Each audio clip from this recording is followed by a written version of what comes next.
to know.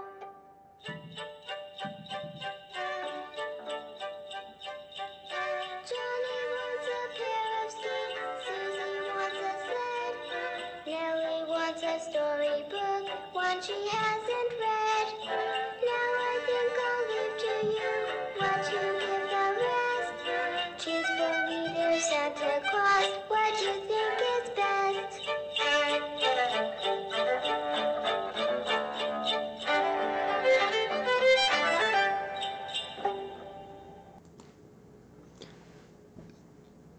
Some events become important because of their simplicity,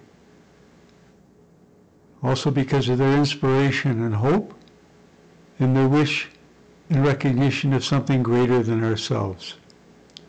Such was a letter written by an 8-year-old, Virginia O. Hanlon, who wrote a letter to the editor of New York's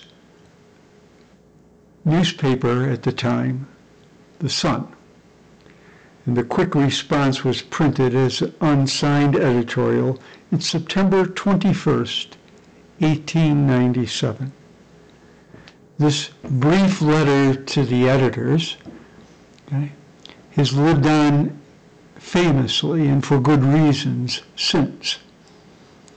In this presentation, we will elaborate on this letter by Virginia and the newsman's response in an effort to hopefully help us rekindle and spark a new belief in that is what is beyond us, what is important, and the hope brought by a very young girl, witness to the fact that there are big things in small packages. Virginia had been told by her young friends that there was no Santa Claus. And it was the wisdom of her father to encourage her to write the newspaper, New York's Sun. And in so doing, the work of a veteran newsman, Francis Pharcellus Church, whose picture you see here, has since become history's most reprinted newspaper editorial, which is saying some in this day and age, appearing in part or whole in dozens of languages, in books, movies, and other editorials, and on posters and stamps. Again, witness that the faith and hope of a young girl goes well beyond her search for the truth about Santa Claus. And thanks to the website Newseum, we have at least some photo of both Virginia and Francis Church, and a facsimile of the newspaper response, which we will be reading to you, both Virginia's letter and Mr. Church's response. Okay. Again, I think the significance of the importance of this very brief letter by Virginia and wise and thoughtful response by the newsman, Mr. Church, we have a confirmation of the paradoxes of life, right? That what appears is sometimes not what's real, or is not only what is real, but there is something beyond. There's not only the profane, but there's the sacred. There's not only the visible, but the invisible. There's not only the seen, but the unseen. All of which points to something greater than ourselves, witnessed by the courage, hope, and trust in the process of truth by the young 8-year-old Virginia. So we will soon be reading for you each of these pieces, both the letter by Virginia and the response by Francis Church. And I hope that the significance of these pieces rings true for you, no matter what your faith, no matter what your orientation of belief, religion, or however you believe in a power greater than yourself. Let this be an instance of faith in that higher power, whatever it may be for you. And we thank you ahead of time for listening. Dear editor, I am 8 years old. Some of my little friends say there is no Santa Claus. Papa says, if you see it in the sun, it's so. Please tell me the truth. Is there a Santa Claus? Virginia O'Hanlon, 115 West 95th Street. The editorial board of The Sun prefaced my own remarks with the following.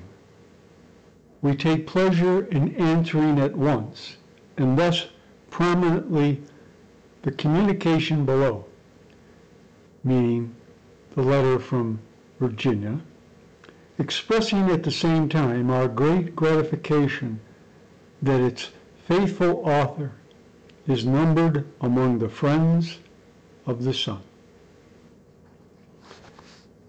And this is what Mr. Church wrote in response.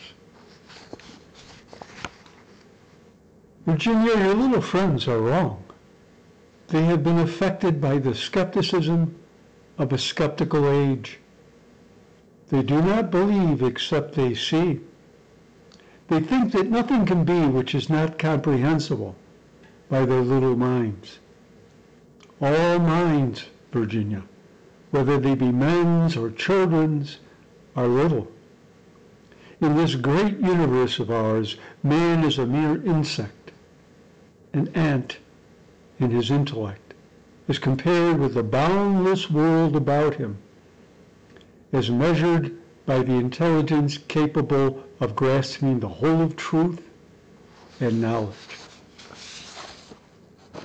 Yes, Virginia, there is a Santa Claus. He exists as certainly as love and generosity and devotion exist, and you know that they abound and give to your life its highest beauty and joy. Alas, how dreary would it be the world if there were no Santa Claus? It would be as dreary as if there were no Virginias. There would be no childlike faith then, no poetry, no romance to make tolerable this existence. We should have no enjoyment except in sense and sight. The eternal light with which childhood fills the world would be extinguished. Not believe in Santa Claus? You might as well not believe in fairies. You might get your papa to hire men to watch in all the chimneys on Christmas Eve to catch Santa Claus. But even if they did not see Santa Claus coming down, what would that prove? Nobody sees Santa Claus. But even if they did not see Santa Claus coming down, what would that prove? But having not seen Santa Claus, there is no sign that there is no Santa Claus. The most real things in the world are those that neither children nor men can see. Did you ever see fairies dancing on the lawn? Of course not. But that's no proof that they are not there. Nobody can conceive or imagine all the wonders that are unseen and unseeable in the world. You may tear apart the baby's rattle and see what makes the noise inside. But there is a veil covering the unseen world which not the strongest man, nor even the united strength of all the strongest men that ever lived, can tear apart. Only faith, fancy, poetry, love, romance can push aside that curtain and view and picture the supernal beauty and glory beyond. Is it all real? Ah, Virginia, in all this world there is nothing else real and abiding. No Santa Claus? Thank God he lives, and he lives forever. 1,000 years from now, Virginia, nay, 10 times 10,000 years from now, he will continue to make glad the heart of childhood.